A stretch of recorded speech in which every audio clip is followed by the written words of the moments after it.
Boa noite. Hoje nós vamos conhecer mais um sinal de pontuação. Eles são os 3 pontinhos, que são as reticências. As reticências, representada pela sequência de 3 pontos, é um sinal gráfico que sinaliza principalmente interrupção no discurso. Esse sinal de pontuação pode ser utilizado em diversas situações.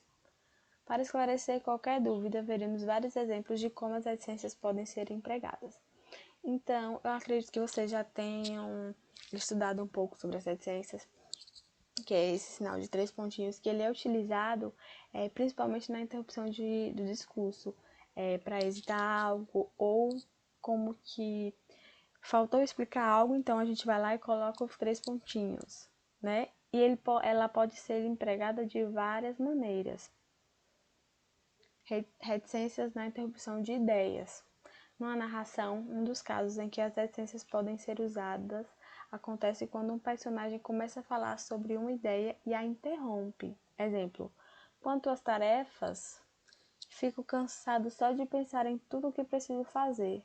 Talvez amanhã me organize mais. Então aqui ela interrompeu um pouco nas ideias, né? Não quis falar tudo. Muito utilizada. Reticência nas indecisões. As reticências são muito boas para mostrar a hesitação dos falantes de um discurso, a dúvida em tomar uma decisão ou mesmo a timidez. Exemplo: não sei se devo aceitar o convite. Quero ir, mas tenho os meus receios. Então, ela também é muito usada quando a gente for hesitar algo, quando a gente tem dúvida, não sei se vou, não sei se vai dar para ir, aí bota, né, as reticências. Reticências na transmissão de sentimentos. O sinal das reticências pode servir para sinalizar sentimentos facilmente perceptíveis na língua falada, emoção, alegria ou tristeza. Exemplo: tanto fiz por ele, sem ajuda, sozinha, consegui. Então, quando a gente quiser passar sentimentos e que fica faltando uma explicação um pouco a mais. Tanto fiz por ele, ela não explicou exatamente o que, né? Mas quis dizer algo, passar um sentimento, né, de ajuda, que também pode ser de emoção, de alegria, de tristeza, dependendo da situação. Reticência nas omissões.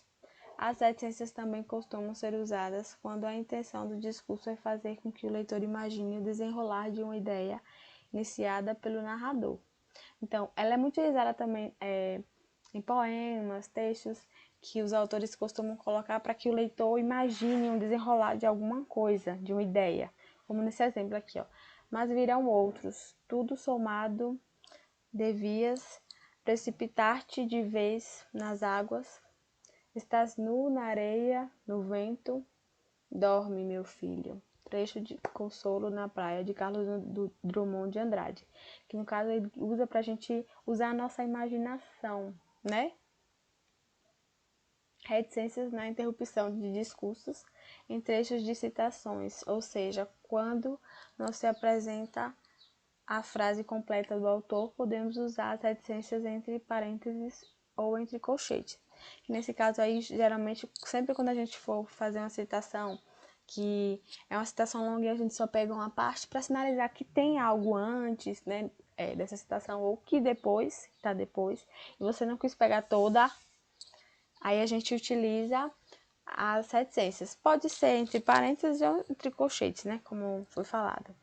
Aí o exemplo: a expansão do terrorismo que mata homens, mulheres e crianças destrói patrimônio da humanidade, expulsa de suas comunidades seculares milhões de pessoas, mostram que a ONU está diante de um grande desafio.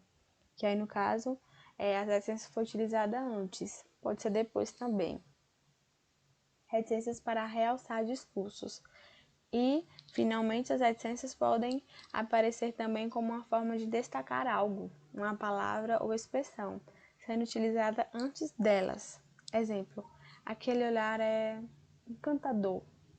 Então, percebem que fica aquele olhar, aí fica um ar de emoção, de sentimento, para destacar tipo, o que a gente está passando, mas aquele olhar é de algo mais forte com o uso das reticências. letras maiúsculas ou minúsculas após as reticências. As letras maiúsculas podem ser usadas após as reticências quando a ideia que vem de seguida é uma ideia nova. Por sua vez, se o discurso só apresenta uma pausa e a ideia prossegue, deveremos escrever com letra maiúscula. Então, esse é um caso que a letra maiúscula ou minúscula ela pode ser utilizada, né? Quando utilizar as reticências, dependendo da situação, a gente só tem que entender a regra, né?